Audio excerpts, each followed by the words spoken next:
Great number of people in the audience this morning. We're usually not this lucky to have this many people, all these friendly faces.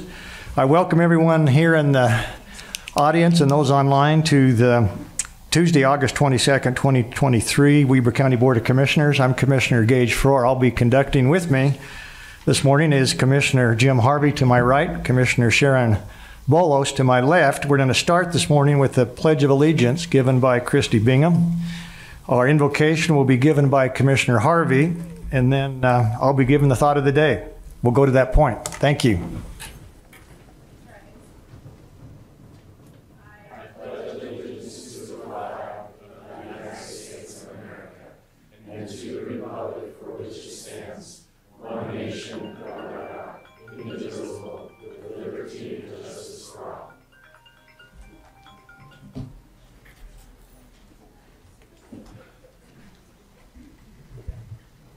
Recording in progress. Our Heavenly Father, as we come before Thee at the beginning of this commission meeting, we're grateful, Father in heaven, for this opportunity we have to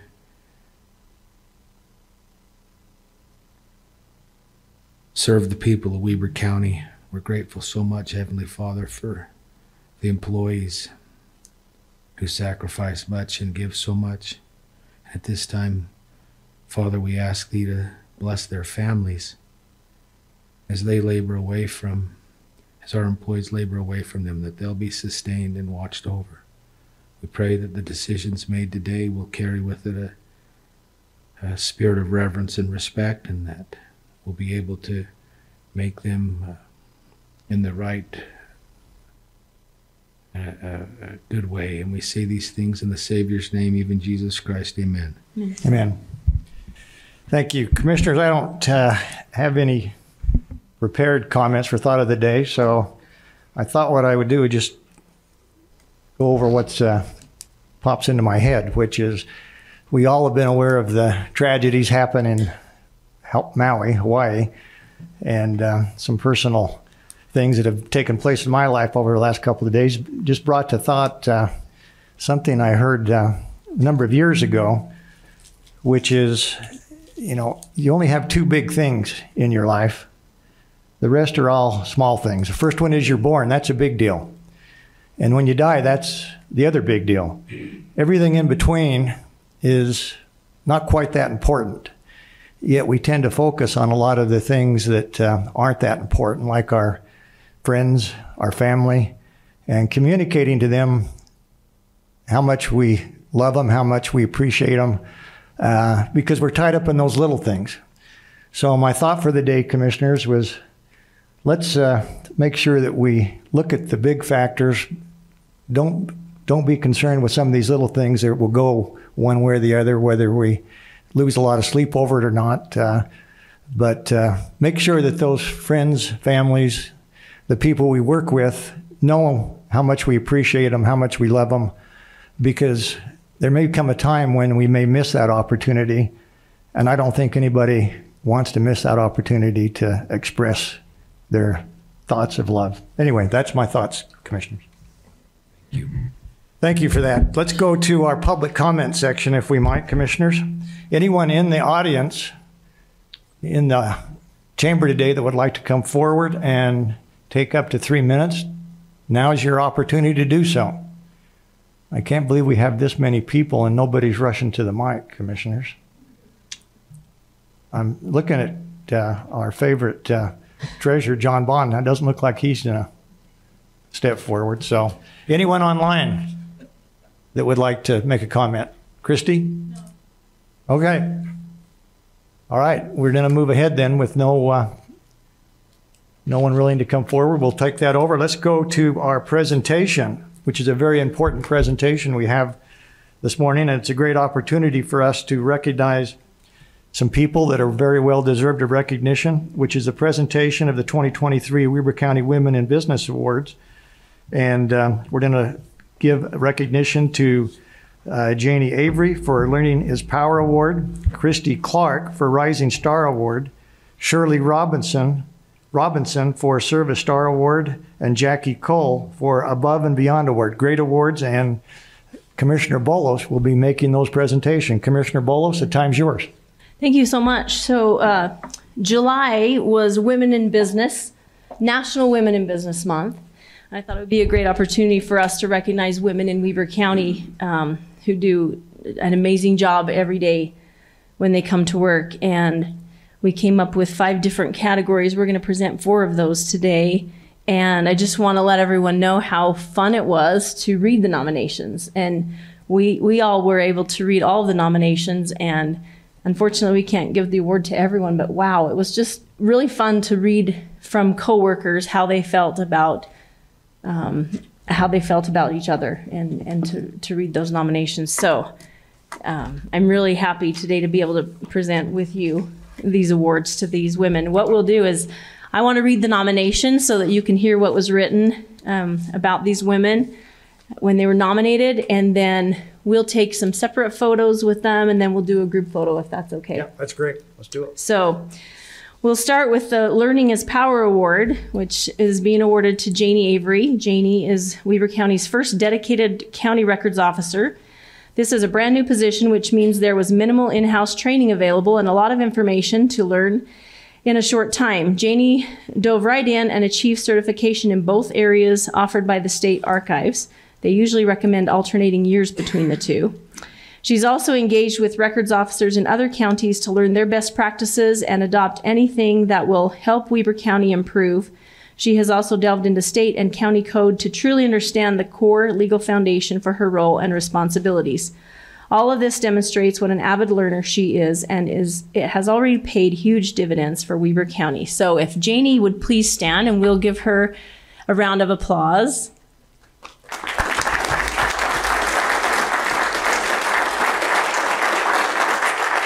Congratulations. Okay, our second one is the Rising Star Award. This is being awarded to Christy Clark. Christy was recently promoted to the lead support person in our corrections visitation group. This group interacts with inmates, their families, their attorneys, and keeps the financial records for inmates while in custody. This is a challenging job, and she has stepped in and didn't miss a beat. She is detail-oriented, hardworking, and is making great improvements in a very short time. Christy Clark.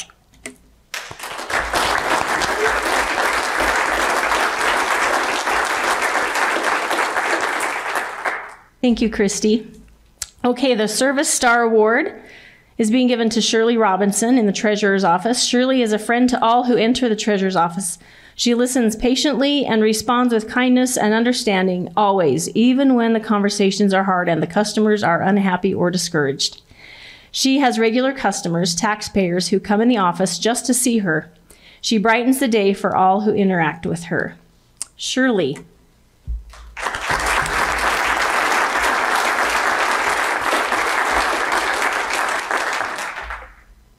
And then last but not least, Above and Beyond Award goes to Jackie Cole. Jackie has completed the new condo townhome permits in the last few years with numbers reaching over 1,000. She works with efficiency and has outstanding quality. She is driven and hardworking. She completes her tasks with a smile and is always willing to help where she can, even though her workload is one of the highest. Let's see. She has multiple tasks and always completes them on time. She is the positive in the office that is always trying to find activities in the office to promote team building and good atmosphere. She is very deserving of this award. Jackie Cole.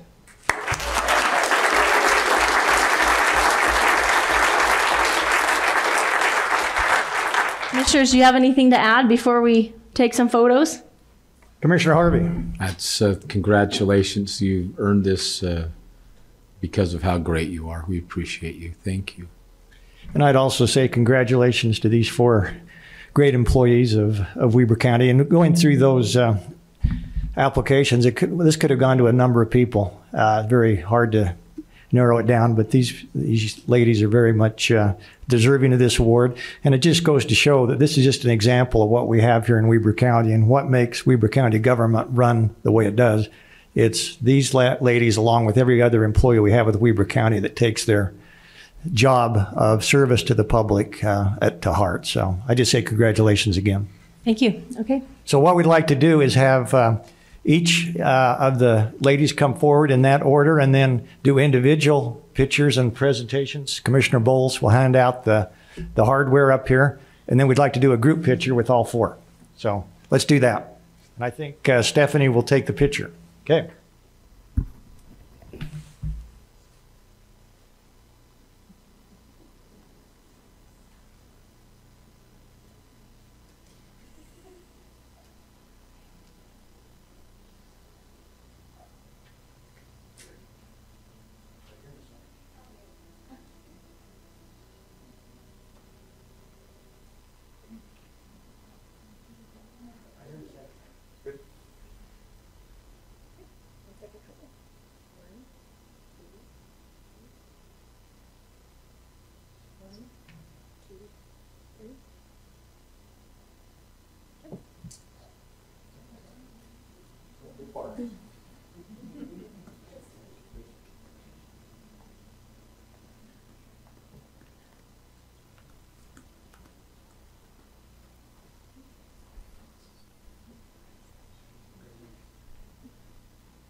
One, two, three. And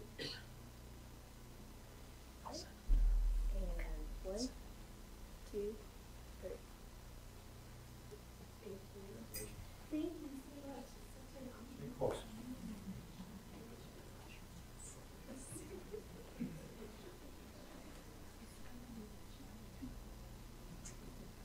It's such an honor.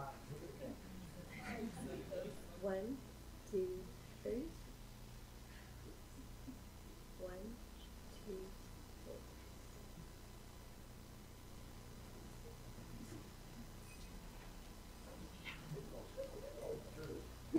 It's like, come on down, right?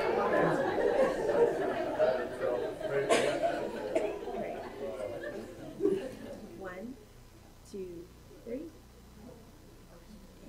One, two, three. Okay, let's get it. All four. All four.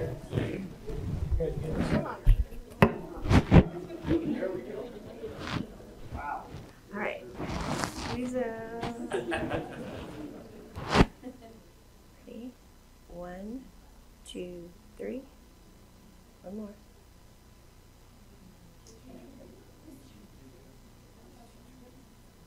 One, two, three. And then just the ladies. With your, there we go. With your, one, two, three. And one, two, three.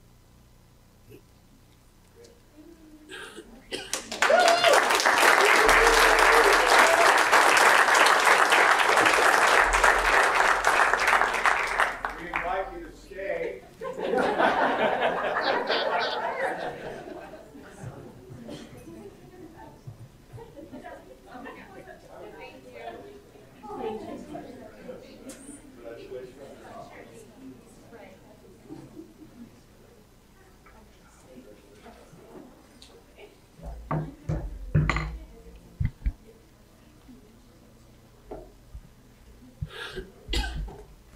Well, we lost a good share of our audience, but that was the main attraction, so we can't blame them.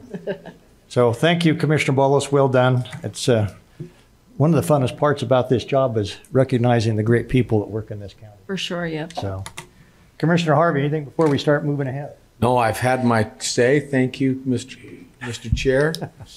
All right, with that then, let's go to our agenda item G, consent items.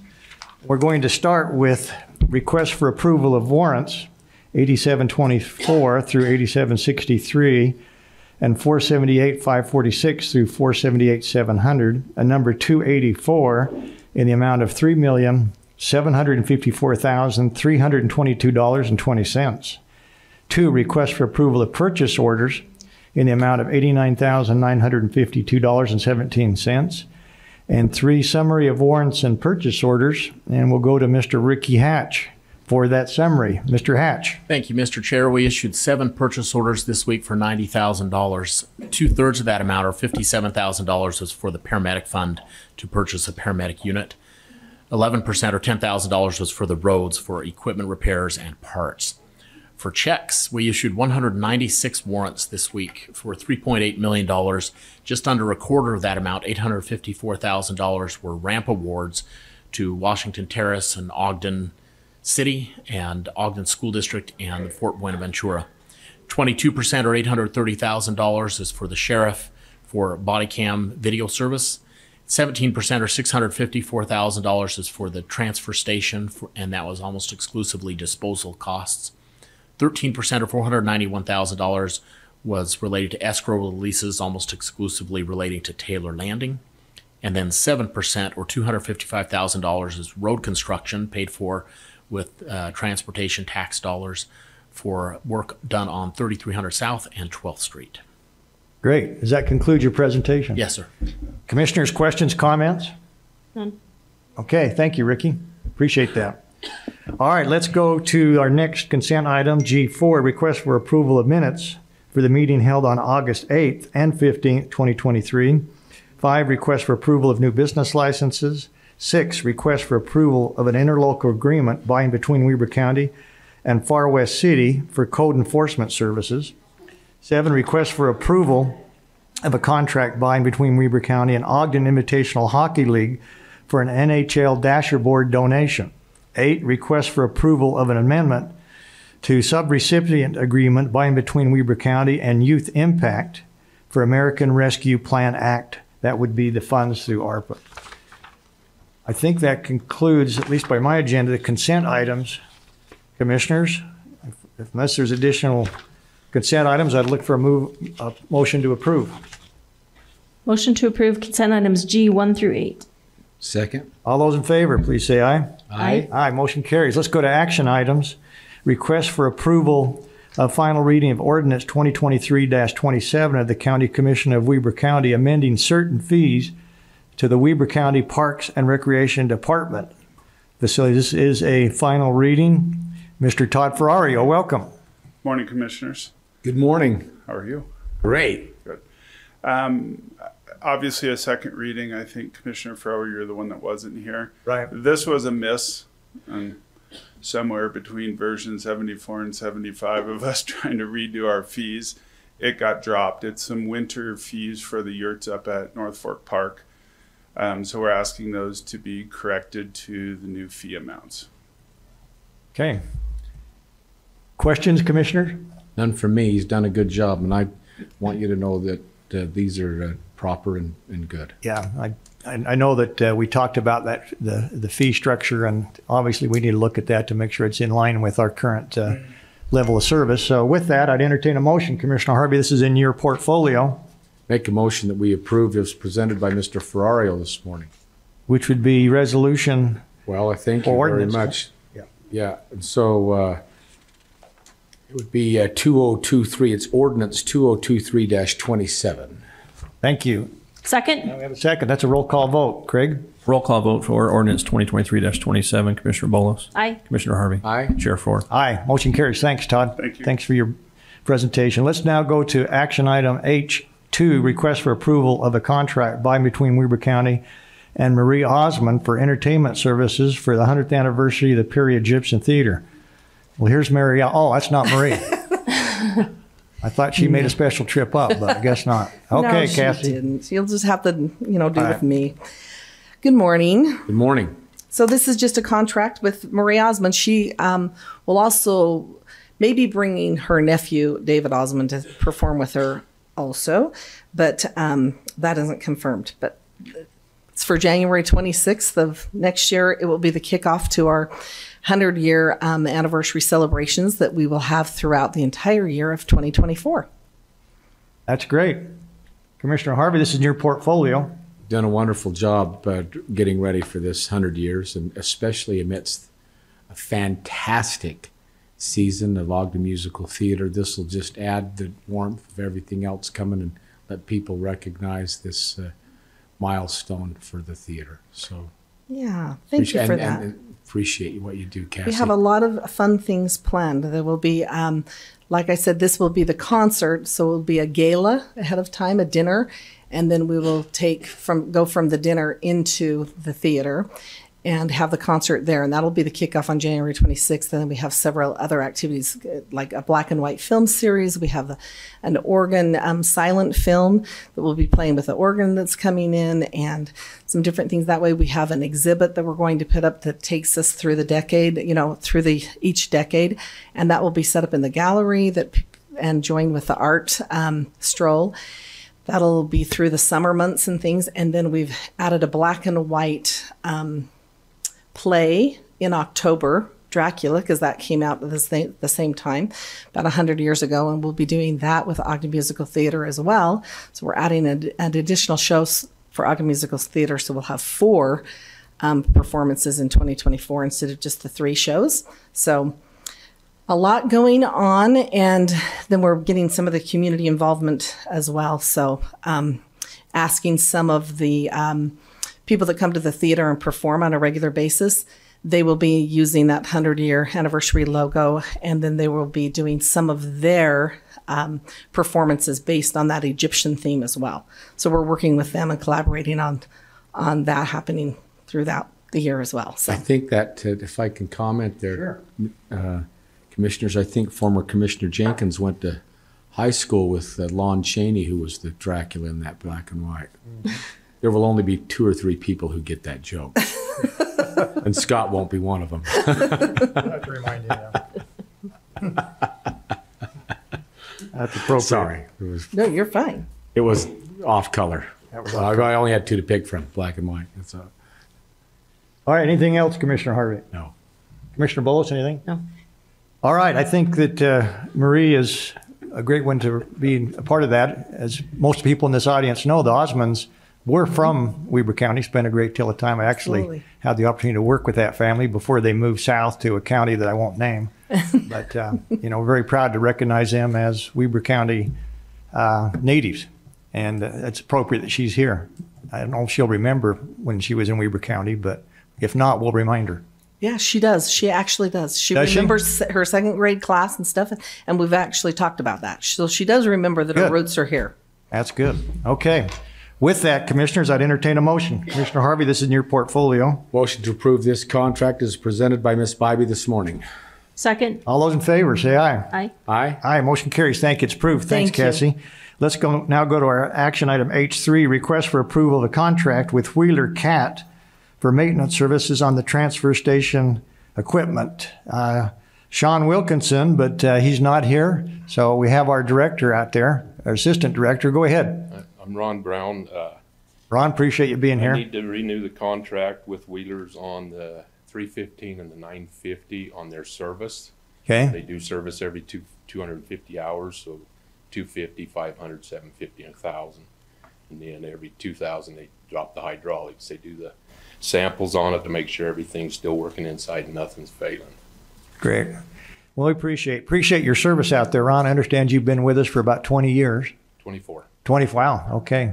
We appreciate that. And yeah, I just can't emphasize enough how much, we try to get the most we can out of our equipment, and that equipment requires maintenance. Yes. And without proper maintenance, we end up purchasing equipment sooner than we need to. So appreciate you staying on top of that Alrighty. for the county.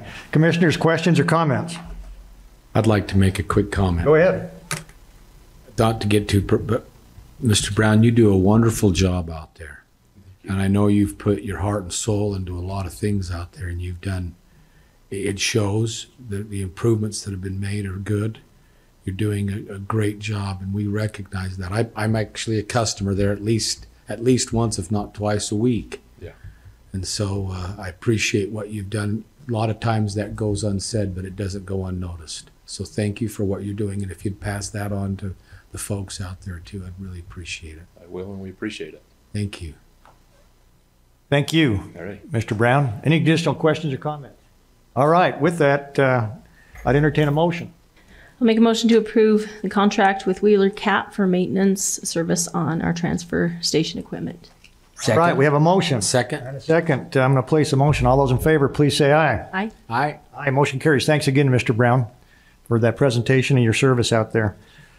Let's now go to action item H4, consideration for adoption of Resolution 38-2023, providing for a special bond election to be held on November 21, 2023, for the purpose of submitting to the qualified electors of Weber County, Utah, a proposition regarding the issuance of not to exceed $98 million of a general obligation bond and related matters. And we have with us to make that presentation our own Sheriff Ryan Arbon. Sheriff, thank you for being with us. The time is yours. Good morning, Commissioners. Good morning.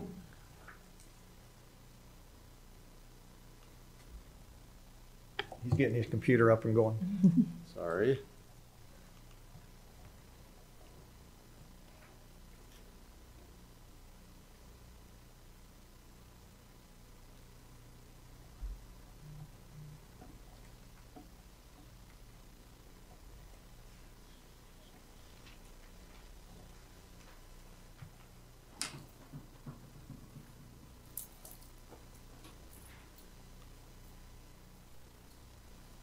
While we're waiting there, I think that Commissioner Bolos may have some comments just before you get started, Sheriff, if Mind, that's Sheriff? okay. Go ahead. You do mind? Please. Thank you. We're talking about the jail and the needs there, and so I just wanted to bring to attention to the commissioners and the public a recent accreditation that we received in Weber County. On August 11th, we were officially awarded accreditation with the American Corrections Association. This consisted of 3 years of planning and a year and a half of concentrated work, making sure details in the jail were appropriate, striving toward continuous improvement, which they do over there in Weber County anyway. The American Corrections Association was founded in 1870, and it's the oldest association developed specifically for practitioners in the correctional profession. The standards required for accreditation bring the highest level of safety and security to those we serve, and the standards focus on best correctional practices along with constitutional principles and case law. I just want to give commendation to our corrections team at Weber County over at the jail for their efforts and hard work. This is not an easy accreditation to achieve, so I want to congratulate them, and their efforts in pursuing this bond just go to show their focus on making sure that they're serving their public the best way that they can. Great. Thank you, Commissioner. Yeah, and I'd just say congratulations again to you and your team. That's an accreditation very well deserved. You guys do a fantastic job out there, and we look forward to your presentation. So the time's yours. Thank you, Sheriff. Thank you, Chairman Frohr and Commissioners. Appreciate that mention, Commissioner Bolos. That was a heavy lift, and Chief Reese did a fantastic job. So did Captain Ryan and their team. There was a lot of work, and they deserve a lot of credit, and I appreciate them for that, and I know the public will appreciate it as well. Thank you very much again for the time and attention to this presentation. Shortly after I took office, I spent a lot of time listening to the staff and the concerns from the public, the professionals that we work with, and we started a journey on improvements, continued improvements that we felt were a priority within the Sheriff's Office, particularly in this case, to the correctional facility. And you get to a point is, what is the obligation that we have to the public? And we started a journey on the correctional facility. And what it took us to is Chief Reese and a few of our staff, we took a trip to Dallas, Texas. And coincidentally, at the same time, Commissioner Frohr, you were, I think, in the state of Washington. Right. And we learned about the importance of having proper medical, mental health care in jail facilities. And at that time, we were discussing medical care, and this is right shortly after we took the step to do contract medical. And at this time, that's when we had Vital Corps came on board, and it was a great step that we moved for Weber County to provide the proper medical care for our inmates. And it was just something that we did. And then shortly later, we figured these things that we had to make improvements, and what was our shortfalls and our shortcomings that we needed to adjust and improve. And recently our team took a trip to probably about a year and a half ago to Bergen County, New Jersey. And we learned about the reentry teams and what are we doing for our inmates, because a lot of the inmates, when they're released from the facility, they're given just the property that they're handed or they left when they came in, and that's what they go with, and sometimes a coin to get on a bus and just go somewhere. But there's nothing for them really to leave with. And so how can we improve and a better quality of life? Why they're in our facility, what can we do more? We have space issues. When COVID hit, the spike in crimes that happened during 2020, the riots, there's a lot of things that occurred. And so we created a presentation that I want to share with you and the public to, how do we get this to share? Does anybody control that? IT.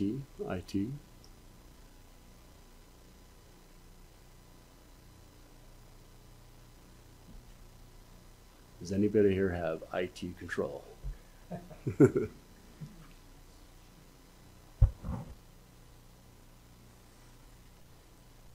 have it here on the screen. Share it again.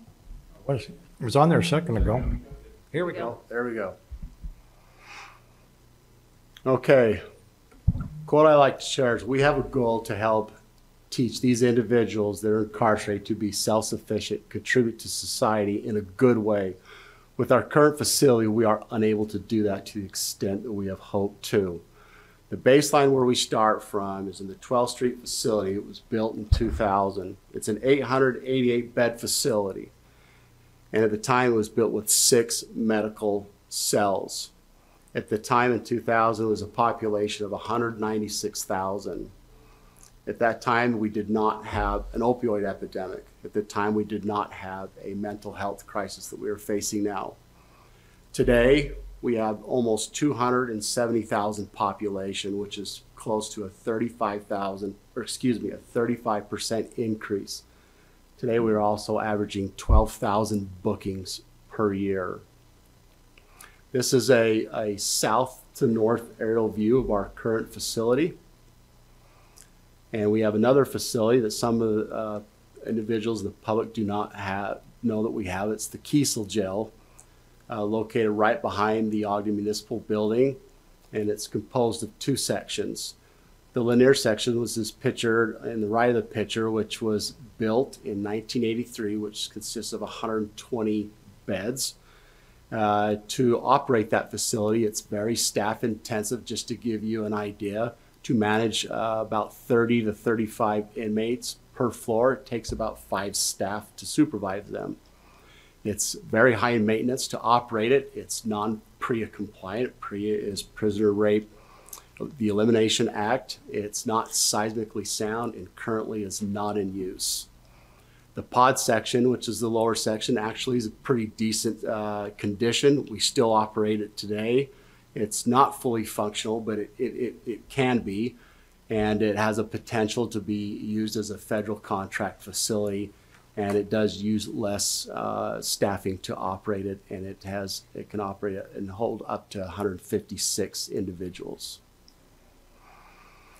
So back in when we talked about our obligation, we were looking at the constraints we were dealing with for our facility, the growth, the population, the opioid epidemic, and also the mental health and the problems that we were challenged with. We decided to go with a feasibility study to see how an outside group look in and see what the challenges that we were having.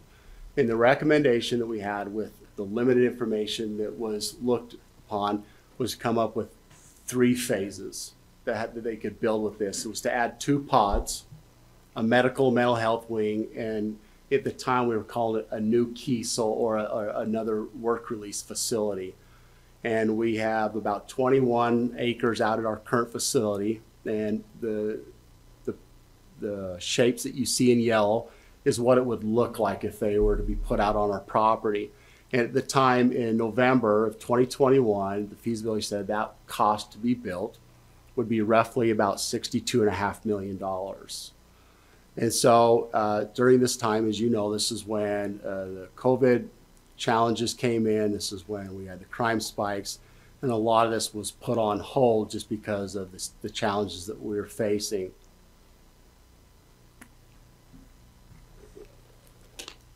As we were moving forward with towards potentially building this, we started to look at the data that came through as a result of the crime spike and the challenges that we were facing. We thought there's something not right about this bill. It just didn't feel right to do.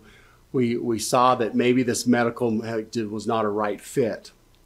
And the costs were revised closer to the time and date that we are in now. And the cost jumped substantially. The costs were looking at about $140 million to build what this concept was showing. Chief Reese assembled a fantastic team within the jail and says, there's something that we got to do. This is too much money. It's not going to work. We got to do something else. So he charged a team to go through the data. We looked at the courts, both state and Weber County court information. We looked at our own data. We looked at what the state prison has done. We looked at all kinds of data, and we found out that there's something that we got to do. We got to do something different and not spend so much money, and how can we improve it? And we first looked at the medical and mental health. And so one of the plans that came up is how can we centralize and not spend so much money and use so much property for not just today's growth, but future growth. So one of the ideas that came up is that we renovate a portion of the sheriff's office. Most of you that have been to the sheriff's office have seen where my office is, the clerk's office, the detectives, and the patrol, is to renovate that section of our facility and turn that into the medical and mental health, and then add on some wings to that to accommodate a male and female section of medical and mental health, which is pictured in this picture in the picture above, which would extend to the staff parking lot and also into the public parking lot, which would be north and northeast of our facility. And here's an outline of what that would look like. If you look in the picture, you'd see to the left in the dark blue is our current medical and mental health.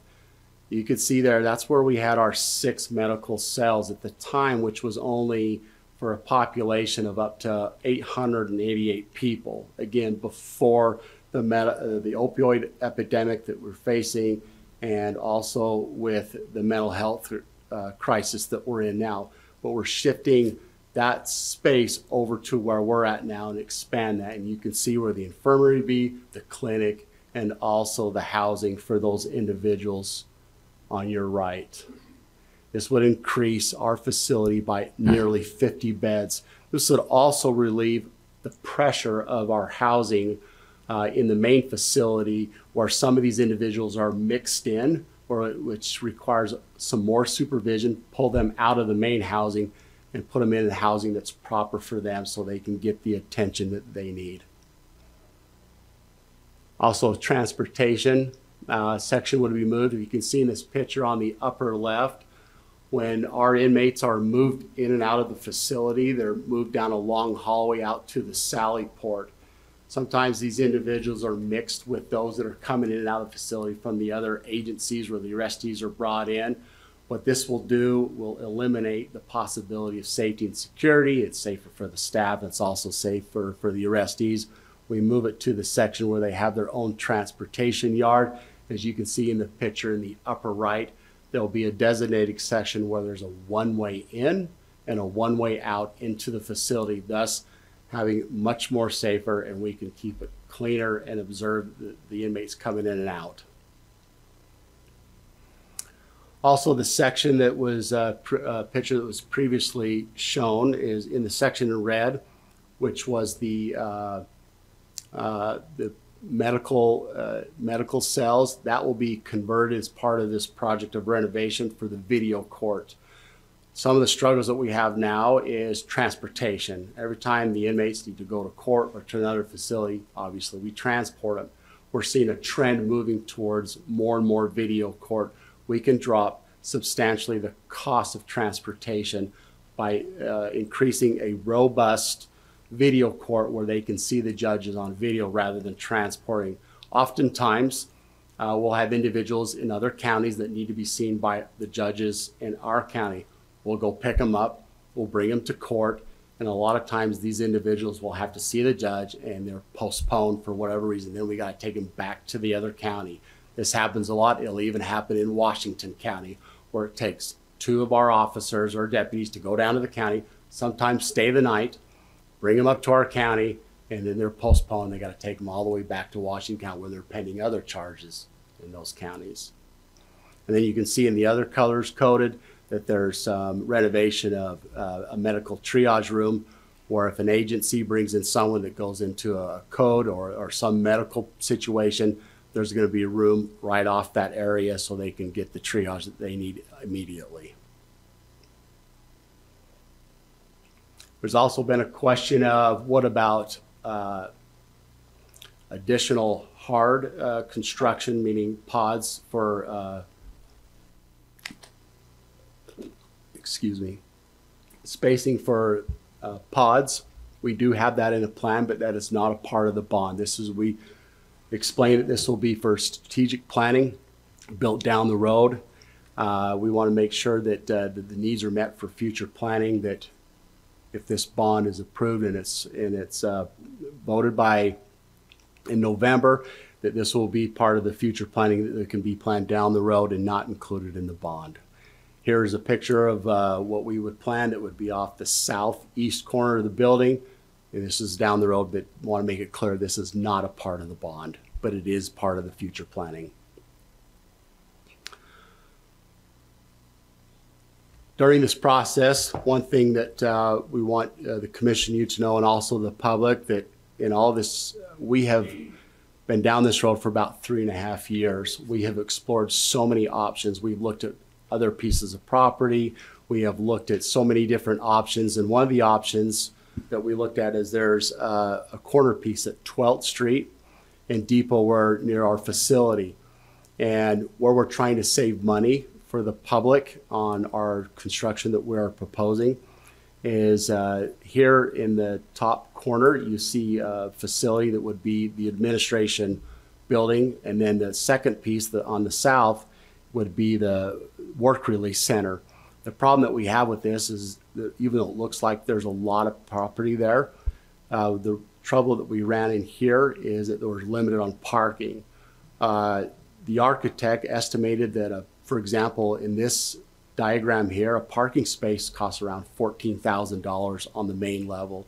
If we were to go vertical, because in this picture here, there's not enough parking for the public, nor there is for staff. To make that right for the parking that we need, we'd have to go vertical. So $14,000 for level parking, but if we were to go to a parking garage or go vertical, now it goes to $40,000. That just is not acceptable for tax dollars. We're not going to spend that. So the decision was to build a vertical building and go 4 stories, with the work release center being on the lower 2 levels, and then the administration of the sheriff would be on the 4th level. So with the design, the purpose, and the construction, we wanted to make sure this building had a justice center image. You notice that in our proposal that we wanted to call this the WEBER Justice Center. We do not want this facility to look like a jail, and I'll explain a little bit about that further. We also want to include allied agencies as a hub and support. We want to make sure that there was a reduce in building costs. For example, to build a hard facility or jail right now is about $700 a square foot. We're looking at this facility because of the savings of renovating an existing facility and not building out. We're going to be down about the $450 range, which is a substantial savings. We found that this building is quite energy efficient compared to the old Kiesel facility. Also, we're going to save space and have future expansion capabilities with this. Also, the cost savings. The Kiesel facility, we're spending about $150,000 in maintenance. We'll be saving that there. Kiesel, as I mentioned earlier, is supervision intensive. It takes a lot to supervise our inmates with this building the way it's designed. We can save several $100,000 on reducing staff to do the supervision of our inmates. And one of the questions that we get is how many staff are we going to have to hire to make this this construction work? And we are not asking for any additional staff in this new build. I want to make sure that's clear. So these costs would only be one-time costs and not ongoing expenses? Yes, and that's correct. And also, we are not asking for the county to purchase any additional property either. And the location of this, the Justice Center is, this is an aerial view from Google Earth. As you can see, it's the top left where we got the label, the Justice Center, and then you can see it's right north of the juvenile detention facility, and you can see the current correctional facility on the bottom of the page. And this is the floor plan of the first floor of the Justice Center. This is not obviously an exact layout of what the floor plan is, but it gives you an idea of the square footage that's needed to represent what we're trying to build. You can see the pretrial and the reentry, the square footage needed for that, the lobby, the female release and the release programming and so forth is all on the first floor.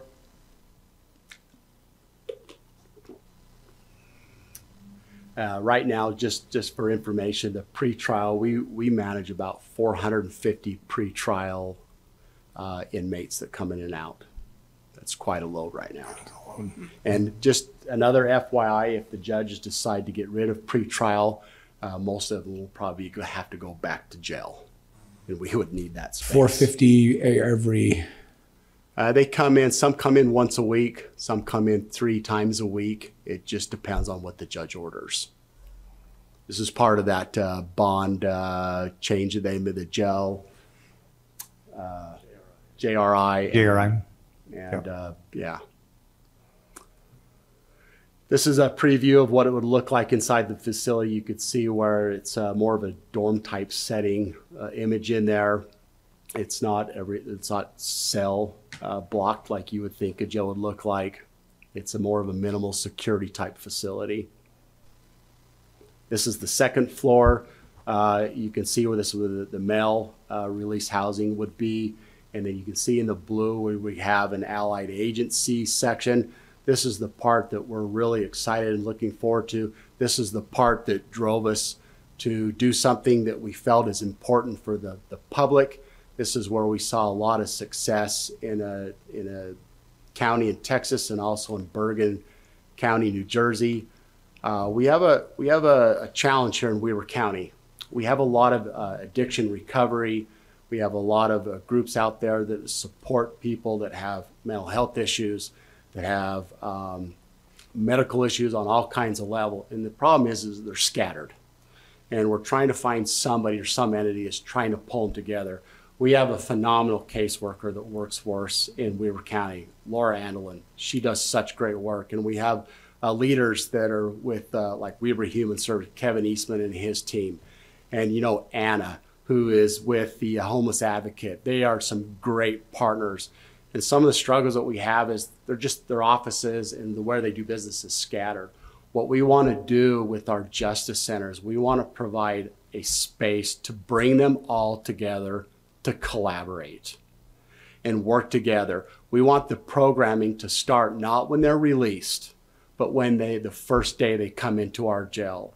Reentry is a term that is not often truly understood, but regardless if you're in the jail for one day or for several years, when you go in and when you come out, it's reentry. But if we have an opportunity to change someone's life while they're in there, to know where they're at and where they're gonna, when they come out, if we have that chance to give them that fresh start or to get them in the right direction, I think in anybody that's in our community, that's in this culture, if we have that opportunity to touch their life, to get them off in the right direction with what they need, I think we can do it. And that is not going to cost us any money. We're just bringing the resources together to collaborate, to offer them something better.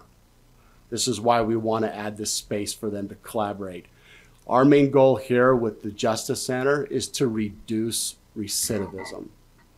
I want to make it also clear that with this Justice Center, this is not something new.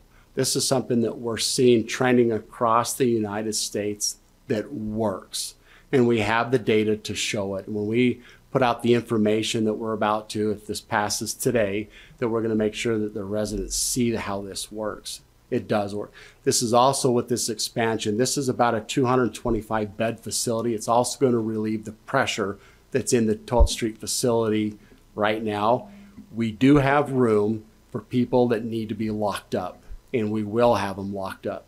This also provides the tools and the resources that our county attorneys have that they need for when they go to court, and the judges have to give them the proper services or whatever programming that they need, and also our public defenders. This is why we feel strongly about this model within this Justice Center, and we want to make sure that this list that you see on the community partners, it's not limited to that list. Any viable partner that wants to participate, they're welcome to come in. Some may work out and some may not, and that's okay. We want to make sure it's fluid, and we want to make sure it's working, and we're serving the community. We don't want people to come back to jail. There's a lot of businesses out there that want business from community. I don't want people coming back and giving me their business in my jail. We don't want anybody back in jail.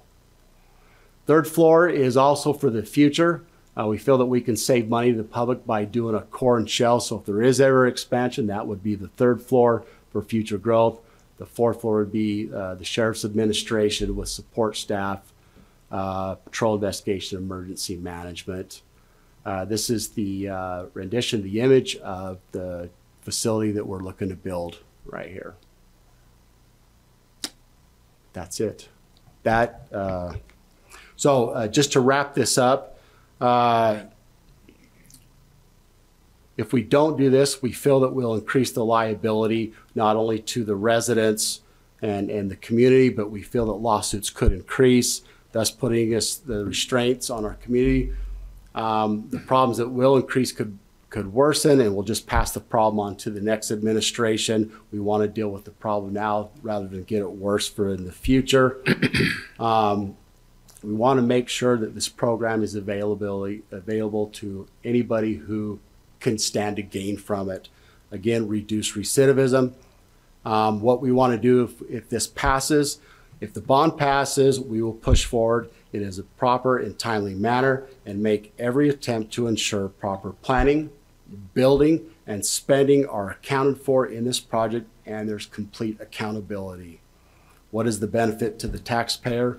We believe it'll reduce recidivism, it'll increase public safety, and it will also reduce liability.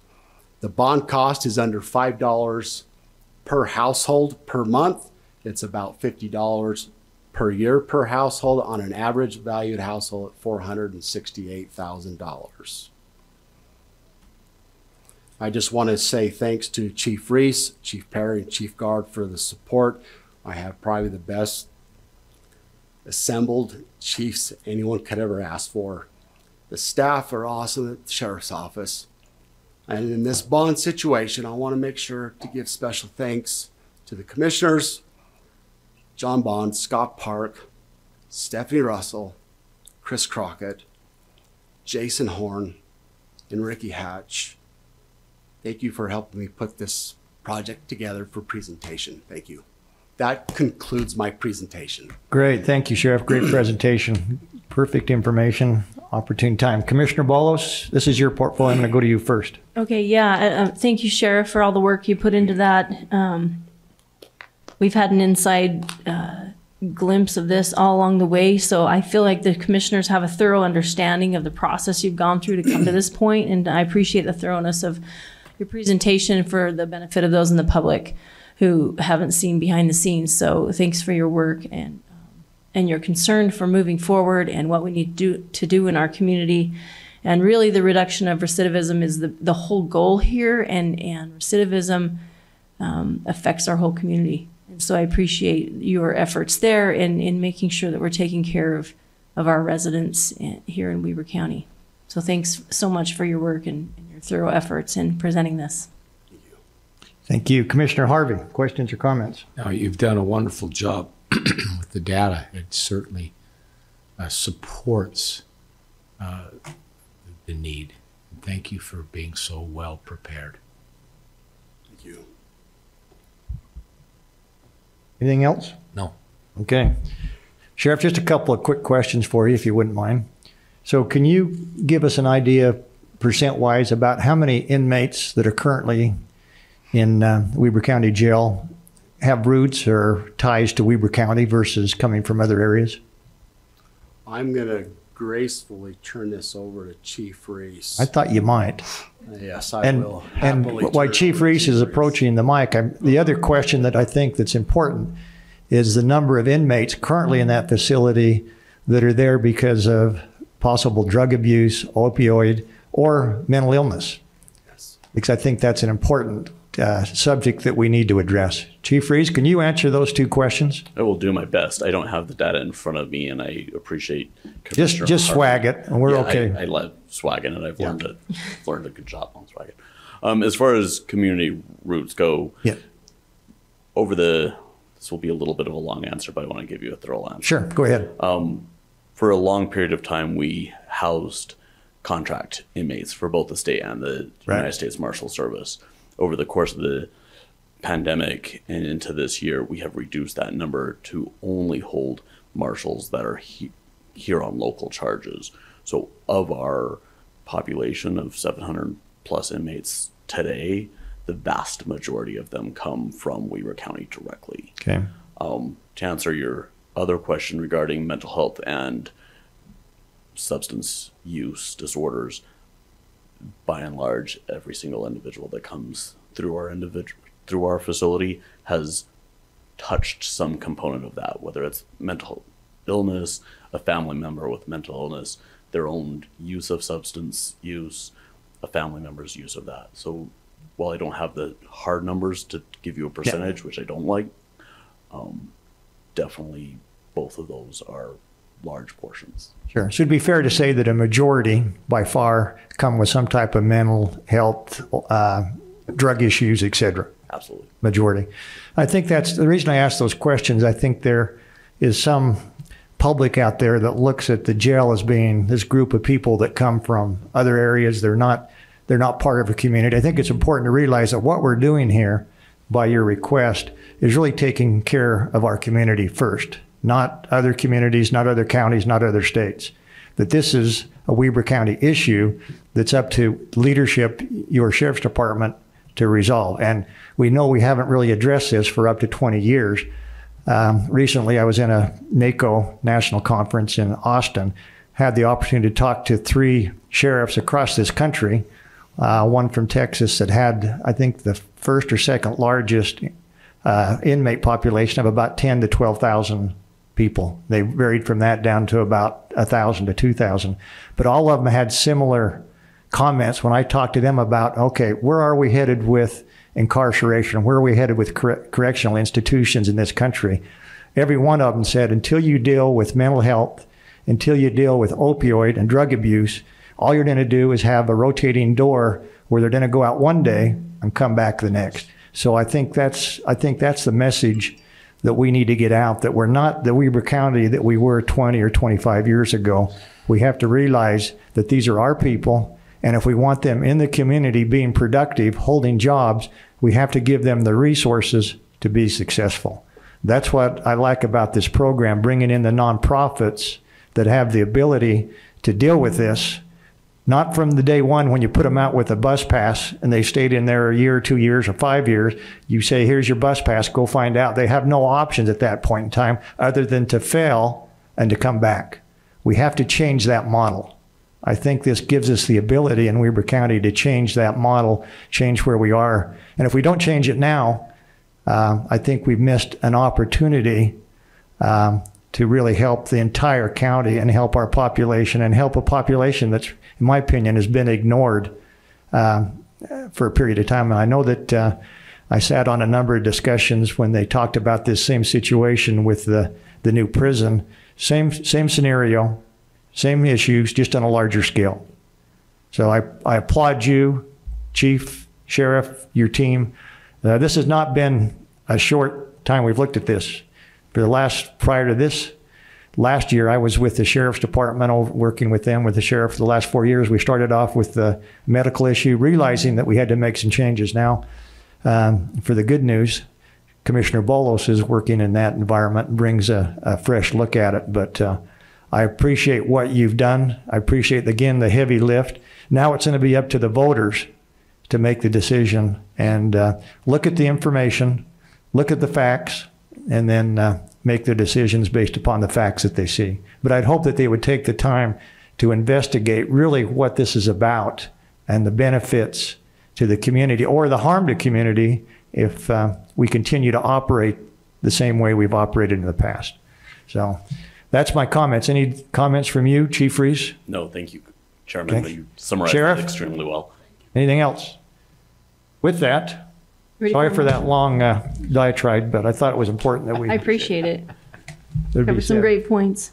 Okay, with that, Commissioners, I'd entertain a motion, and Commissioner Bowles, I'm going to go to you on the resolution 38-2023. Okay, happy to make a motion to adopt resolution 38-2023 as presented by the sheriff. And We have a motion, Second. and we have a second. That's a roll call vote. Craig? Roll call vote for resolution 38-2023. Commissioner Bolos? Aye. Commissioner Harvey? Aye. Sheriff Ford? Aye. Motion carries. Thanks, Sheriff. Thank you. You're on your way. Best of luck. All right, Commissioners, that brings us to our best item of the day, which is Commissioner comments. I know that there's never a lack for comments from certain people. Are you looking at me? Go ahead. I will give No. one comment, and that is, Mr. Chair, to thank you for letting the sheriff's office be in my portfolio. Yeah. I enjoy working with them, and you can see why they're great people.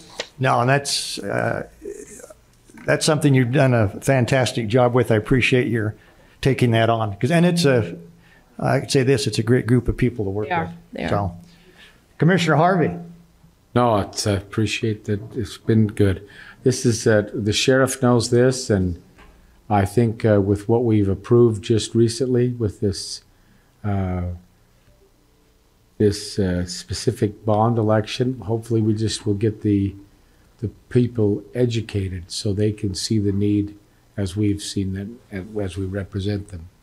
I think that's the key, is just education. And I want to recognize good friend Laura Warburton in the back, and I think she'll help. She understands these issues very well, and if we start relying on people like her to educate the people, I think this will be a good outcome for everyone. All right, with that, additional comments? Questions? Not a final motion, Commissioners. Move to adjourn. Second. All those in favor? Aye. We're adjourned. Thank you very much.